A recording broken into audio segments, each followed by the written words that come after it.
وہی بولتا ہے جو میری طرف سے وحی کی جاتی، جو جبریل لے کر آتا ہے، جو الہام ہوتا ہے، اس کے بغیر محمد رسول اللہ صلی اللہ علیہ وسلم اے کائنات کے لوگوں تمہیں کچھ نہیں کہے گا، یعنی میری اجازت کے بغیر کوئی حکم نہیں دیتا۔ محمد رسول اللہ صلی اللہ علیہ وسلم تب بولتے ہیں جب اللہ اجازت دیتا ہے۔ اس لیے جو نبی نے فرمایا اس پر ہمیں پورا ایمان ہے۔ اس کے بعد پانچویں نشانی حضرت عیسیٰ علیہ السلام کا نزول۔ عیسیٰ زندہ ہے، اس کو اللہ نے آسمان پر اٹھایا۔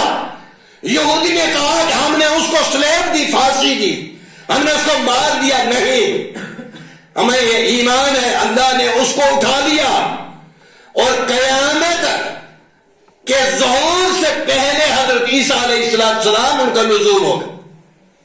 وہ آئیں گے لیکن بحثیت نبی نہیں آئیں گے، وہ بحثیت امتی آئیں گے۔ اس کے بعد چھٹی نشانی خروج یاجوج ماجوج۔ اے قوم جس کو ذوالقرنین نے دیوار کے پیچھے بند کر دیا، جس کا ذکر قرآن کے اندر ہے، جب یہ قوم آئے گی یہ پورے سمندروں کو بھی دی جائے گی۔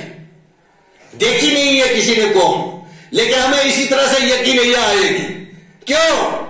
کیونکہ صادق المصدوق حضرت محمد رسول اللہ صلی اللہ علیہ وسلم نے بتایا ہمارا ایمان۔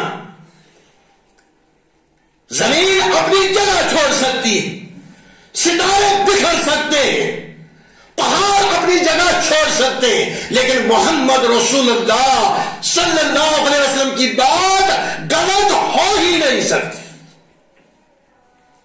یہ تھی چھٹی نشانی۔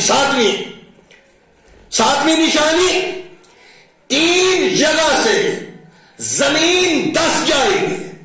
یہ نہیں لینڈ سلائڈنگ، نہیں بہت بڑی لینڈ سلائڈنگ، یہ 3 جگہ سے ہوگا۔ مشرق میں زمین دس جائے گی، پھر مغرب میں زمین دس جائے گی۔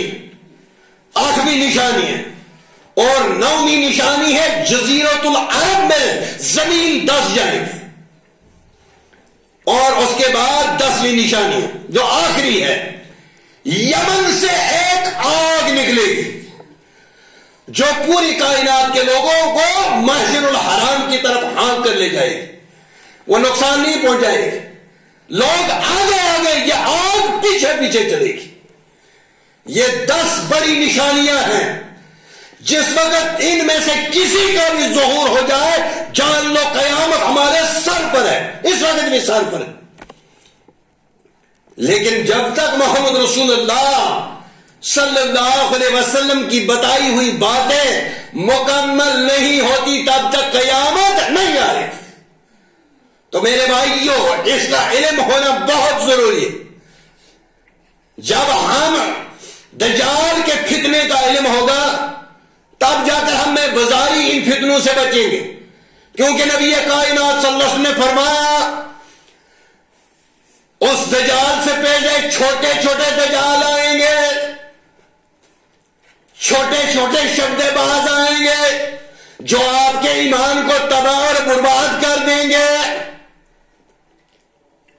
ہمیں تو علم ہونا چاہیے، کیونکہ ہماری زندگی کا جو بھی کام ہے وہ محمد رسول اللہ صلی اللہ علیہ وسلم کی اجازت کے بغیر ہم کر ہی نہیں سکتے۔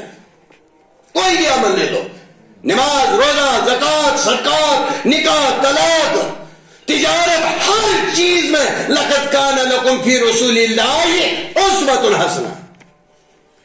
اس لیے میرے بھائیوں، قیامت کی نشانیاں سننے کے بعد آدمی کا کام یہ ہے کہ اپنے گناہوں کو دیکھتے ہوئے توبہ کرتے ہوئے اعمال میں جلدی کرنی چاہیے۔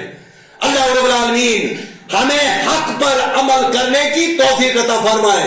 وآخر دعوانا ان الحمدللہ رب العالمین۔